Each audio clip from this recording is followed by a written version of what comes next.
اعوذ باللہ من الشیطان الرجیم بسم اللہ الرحمن الرحیم عزیز طلبہ و طالبات السلام علیکم ورحمۃ اللہ وبرکاتہ۔ کل ہم نے لل دید کے بارے میں کچھ جانکاری آپ کو دی۔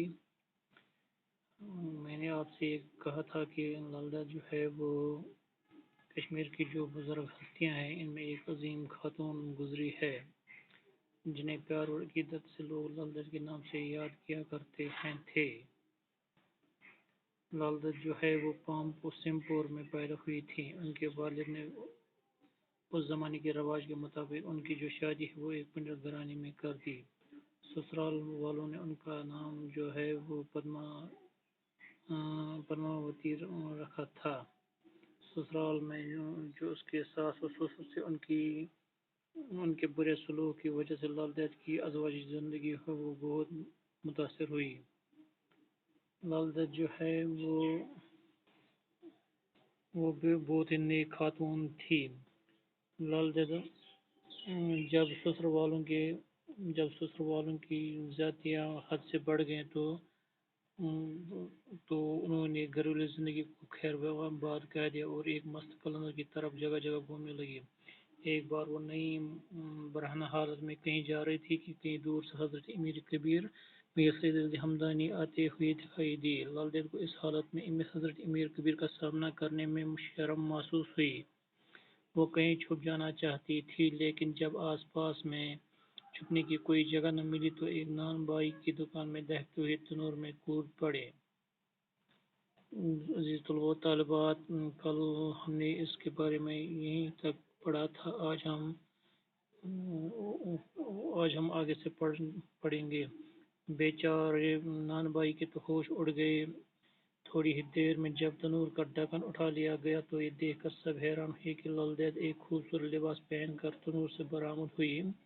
بعد میں جب ان سے اس بارے میں پوچھا گیا تو انہوں نے جواب دیا کہ انہوں نے زندگی میں پہلی بار کسی مرد خدا کو دیکھا اور ان کے سامنے نیم برنگی کی حالت میں چھیتڑے پہن کر جانے میں لاج آئی۔ لل دید اس واقعہ کے بعد کئی بار حضرت امیر کبیر سے ملی اور ان کے علاوہ حضرت شیخ نور الدین سے بھی ملتی رہی۔ یہ دونوں بزرگ لل دید کے روحانی مرتبے سے متاثر تھے۔ کہتے ہیں کہ جب حضرت شیخ نور الدین پیدا ہوئے تو انہوں نے اپنی ماں کا دودھ جو ہے نہیں پیا۔ اسی اثنا میں لل دید کا گزر وہاں سے ہوا۔ حضرت شیخ کی والدہ ان سے ملی اور اپنی پریشانی کا ذکر کیا۔ لل دید نے بچے کو گود میں لیا اور اس سے کہا کہ اے ننھے، دنیا میں آتے ہوئے تمہیں لاج نہ آئی تو اب دودھ پینے میں کیسی شرم۔ یہ کہہ کر لل دید نے ننھے شیخ کو اپنے سینے سے لگا کر انہیں اپنا دودھ پلایا۔ عزیز طلبہ و طالبات، ہم نے پڑھا ہے جب لل دید نے دہتے ہوئے تنور میں چھلانگ ماری، بیچارے نان بائی کے تو جو وہاں پہ تھا اس کے ہوش اڑ گئے۔ کچھ دیر میں جب تنور کا ڈھکن جو ہے جب وہ اٹھا لیا گیا تو یہ دیکھ کر سب حیران ہوئے کہ لل دید جو ہے ایک خوبصورت لباس پہن کر تنور سے باہر آ گئی۔ بعد میں جب اتنا ہوا، بعد میں اس سے پوچھا گیا تو انہوں نے جواب دیا کہ انہوں نے زندگی میں لل دید نے زندگی میں پہلی بار کسی مرد خدا کو دیکھا اور ان کے سامنے نیم برہنگی کی حالت میں چھیٹے پہن کر جانے میں لاج آئی۔ لیکن لل دید اس واقعے کے بعد جب یہ واقعہ پیش آیا تو اس واقعے کے بعد حضرت امیر کبیر سے لل دید ملتی رہیں، اور ان کے علاوہ شیخ نور الدین سے بھی ملتی رہیں۔ یہ دونوں بزرگ جو ہے لل دید کے روحانی مرتبے سے متاثر تھے۔ کہتے ہیں کہ یہ کہا جاتا ہے کہ جب حضرت شیخ نور الدین پیدا ہوئے تو انہوں نے اپنی ماں کا جو دودھ ہے نہیں پیا۔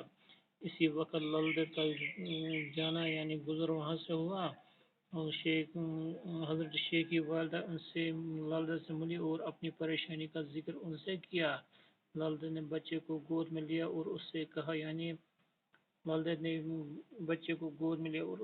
اے ننھے، دنیا میں آتے وقت تمہیں شرم نہیں آئی تو اب دودھ پینے میں کیسی شرم۔ یہ کہہ کر لل دید نے ننھے شیخ کو اپنے سینے سے لگا کر انہیں اپنا دودھ پلایا۔ باقی وسلام۔